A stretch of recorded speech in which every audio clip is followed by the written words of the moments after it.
Oscar Bevis for the Stomping Ground, powered by Wow Hydrate and available on his own. Lawrence Okolie joins me in Manchester. I know this is a place that has quite a bit of meaning to your career because I can actually remember towards the start of my own media career, one of the first fight nights I done was your debut. Oh, wow. How long did that last? 25 seconds? Yeah. So Manchester's a place that I guess holds weight in the career of Lawrence Okolie. Yeah, no, definitely. I've had some world title defences here. I had my debut here. I train here as well in Moorside. So yeah, Manchester's it's a great city. Yeah, and now the co-op on April the 5th. Yourself and Richard Riakporhe, I've just seen you go face to face. I know DAZN will kind of put that out in their own time, but just sitting opposite a man that you can kind of go to war with in 6 to 7 weeks. What do you take from that? Do you look in his eyes? Do you see anything? How do you kind of play that, or is it just it's promo? Yeah, like I don't really look too much into it. Obviously me and him have our whatever you want to call it, but anything that's going to be said, it doesn't really affect the fight. When you start throwing punches, you don't remember what someone said. 8 weeks ago in the studio. You're thinking about what's happening right here, right now. So I don't really take nothing from it. I just take from training and then executing. I do find it surprising that you haven't sparred, because again, if we go back to what I watched in that face-off, Ade said you've circled each other, which is correct. You've had little bits of beef. Your name's been mentioned. I remember you mentioned him in perhaps after Glowacki in the ring. But you two haven't sparred and come across each other. Is that something that surprises you as well, considering geographically as well? Yeah, it does and it doesn't. I think I think from very early on in my career, it's been sort of touted. From way back in Chamberlain days, the line was sort of drawn in the sand that he was on that side, and we don't I don't mess with that side. That side don't mess with me. So we were never going to help each other out in that way. And for me, I think it's a good thing because, when people first get in the ring with me, it's a new experience for them. Like anyone that's sort of sparred me or fought me will let you know it's hard to kind of understand what's happening. So it's probably for the best. Would you say there's a bit of emotion then between you two? A bit of emotion, perhaps, if you mentioned he was on the Chamberlain side. Yeah, no, listen, and you kind of accepted that. There's history, but I don't really bring emotion when it comes to boxing at all. I'm just going to treat him like he's just another 6'5" guy from South London. You know what I mean? Whatever, boxer, and go from there. There's nothing to him, and we'll go from there. Yeah, I know you wouldn't overlook him or kind of treat him with disrespect in a boxing sense, but when you say he's just another 6'5" guy standing in front of me, you've had 22 fights now. Do you literally look at opponents and think, you're kind of not something I haven't seen before? You've pretty much seen all you can see in the sport.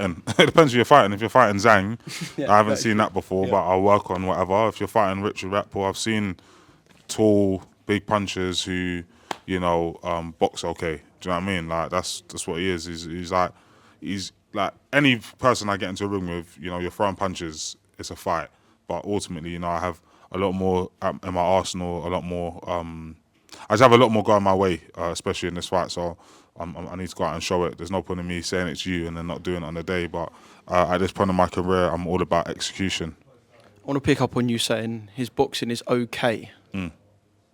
Just okay? Yeah, just okay. I mean, he's not you don't watch him and say that's a masterclass boxer. Do you know what I mean? He's got good fundamentals. He knows how to work behind the jab and then set up, right hands off the double jab or right hand left to the body or whatever. Or maybe if you throw a lazy jab, he'll try to throw a right hand over the top of it.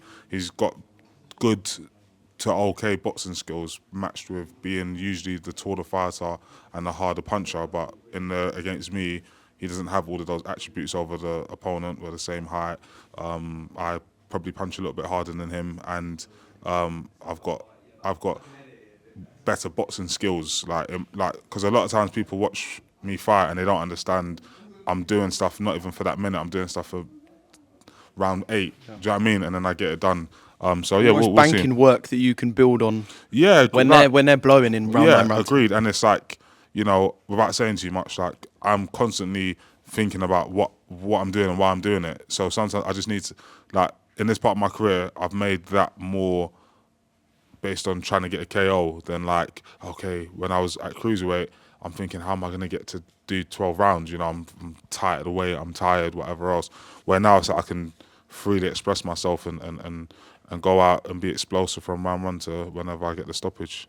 So I take it you envisage the rest of your career, obviously at heavyweight, you envisage the rest of your career perhaps never seeing round 12, never seeing the final bell again. 100%. I don't think at heavyweight, you know, my style is suited to, you know, a 12-round decision.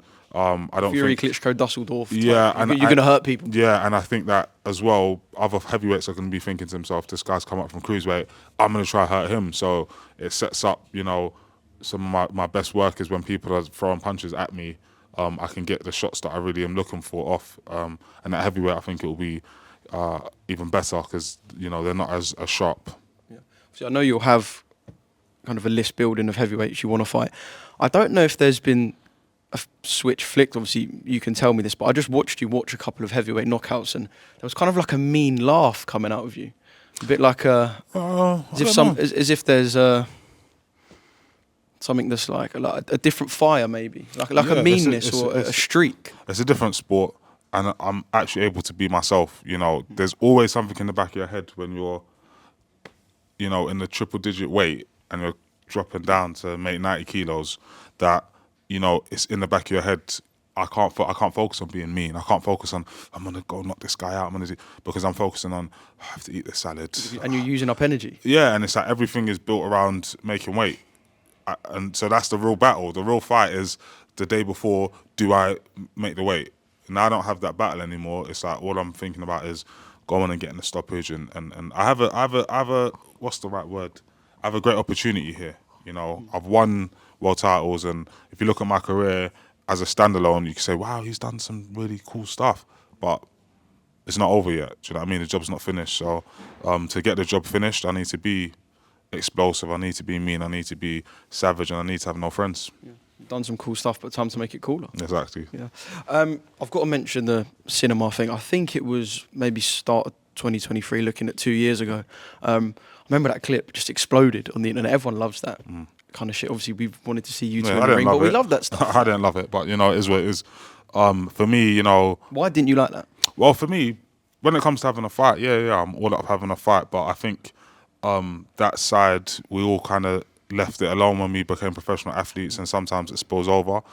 But, you know, it is what it is. I feel like, you know, hopefully this build-up with the fighters on the card, it doesn't go that way again, because we're all a little bit older and hopefully a little bit wiser. But at all times, you know, you've got it in you, you know, not just being a boxer, but coming from where we come from, you've got it in you that it could go that direction. But, you know, especially with the positive stuff that I'm, quote-unquote, trying to do in and out of the ring, I like it to be more light on that than me and the guy having a tussle in the cinema. But we'll see. Yeah, from the cinema to the ring this time.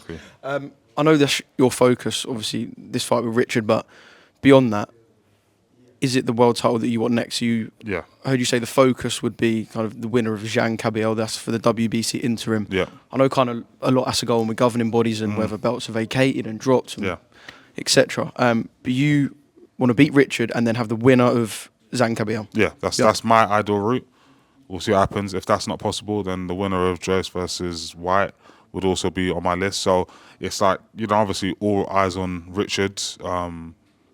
He's a solid competitor, and to be a solid competitor, you need to be outstanding. So that's what I'm focused on now. But if you talk about my plan for 2025, that would be it. I like the sound of you and Dillian. Me too. I think you saying that is one that will get people listening going, yeah, oh, fuck, I'm all in for that. No, but I'm saying that win, lose or draw for him. Do you know what I mean? Like, he's someone I've always wanted to fight. We've known about that for a number of years. You know, he's been able to kind of, those times I was like maybe British champion cruiserweight, you could kind of, it's a cruiserweight. Now I'm heavyweight, highly ranked, about to knock out one of his friends. Yeah. Who do you think wins out of Zhang and Kabiel? I think it's a great fight. I think that Zhang might be able to get the stoppage early. If not, then Kabiel has a good chance of, you know, doing what Parker did and sort of winning down the stretch. Yeah. Final one, what did you make of Derek? I say rolling back the years, probably putting in one of his best career performances in his so-called last dance. Yeah. What did you make of that win over? No, it's fantastic. It was a great fight to watch before I go into the sort of mean part of camp, you know, because he won that fight on grits, determination, guts, and letting his hands go.